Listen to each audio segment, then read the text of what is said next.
एक समय की बात है।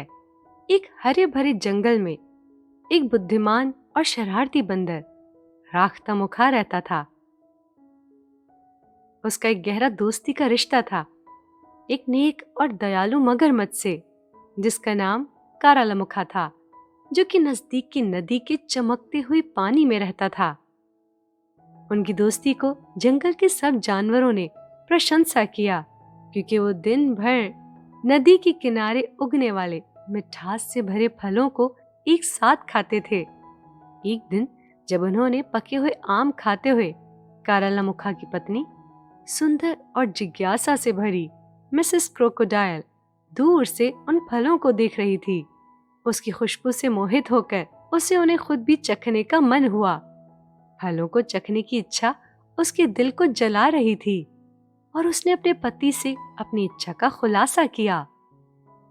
कारालामुखा अपनी प्रिय पत्नी को निराश ना करने का डर रखते हुए उसने सोचा कि कैसे उसकी इच्छा को पूरा किया जाए। उसके दिल में दोस्ती और पत्नी की इच्छा के बीच का झगड़ा था।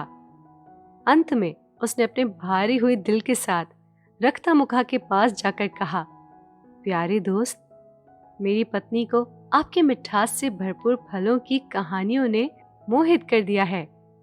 उसे उन्हें खुद चखने की ख्वाहिश है, लेकिन वो ये नदी नहीं छोड़ सकती। कि आप कुछ फल मेरे साथ उनके लिए भेजने के लिए तैयार हैं? रक्तामुखा अपनी चतुरता और समझदारी से अपने दोस्त की आंखों में थोड़ी सी हिचकिचाहट को देखकर भी उनकी दोस्ती की सादगी पर विश्वास करने का फैसला किया। बिल्कुल मेरे प्रिय कारालामुखा, मैं खुशी खुशी एक टोकरी फल भेजूंगा आपके साथ। मुझे उम्मीद है कि ये आपकी पत्नी के चेहरे पर मुस्कान लाएंगे, बंदर ने जवाब दिया। सूरज घूरते घूरते समुद्र की ओर यात्रा पर निकले। कारालामुखा का दिल भारी था और उसने अपने दोस्त से सच्चाई को बताने का फैसला किया। हिम्मत जुटाते हुए उसने अपनी पत्नी के बंदर के दिल की ख्वाहिश का खुलासा किया। उसने अपने दोस्त को अपनी बीवी की दिलचस्प ख्वाहिश के बारे में बता दिया। रक्तामुखा का दिल एक पल के लिए धड़कने से रुक गया और एक लम्हे के लिए उसे धोखा महसूस हुआ, लेकिन गुस्से में फटने के बजाय इसने फैसला किया कि इस मौके को चतुरता से हल किया जाए।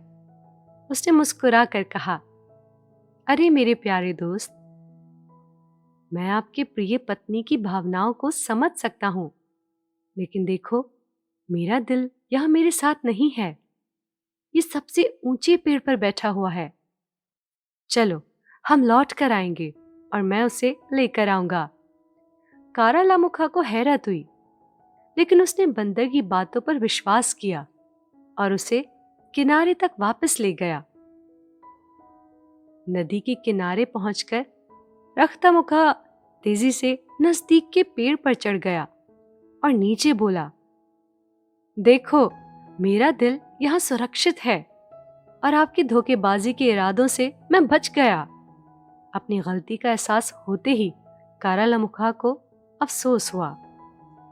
मुझे माफ कर दो मेरे प्यारे दोस्त, मैंने अपने मतलब की वजह से अपने विश्वास बंधन को हाथों से जाने देने की कोशिश कर दी।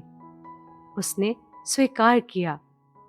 अपने दोस्त के अफसोस से प्रभावित होकर रक्तामुखा का दिल नरम हुआ और उसने कारालामुखा को एक और मौका देने का फैसला किया।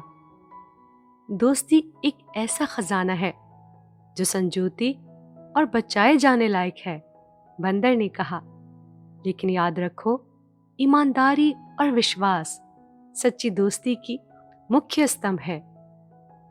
उस दिन के बाद बंदर और मगरमच्छ के बीच की दोस्ती और भी मजबूत हो गई।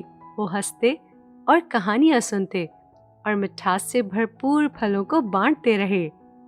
विश्वास और निष्ठावन दोस्ती के महत्व को याद करके, और इस तरह बंदर और मगरमच्छ की कहानी का अफसाना पूरे जंगल में फैल गया, जो सभी जानवरों को याद दिलाता था कि ईमानदारी और बुद्धिमानी से बने दोस्ती का रिश्ता किसी भी परीक्षा का सामना कर सकता है।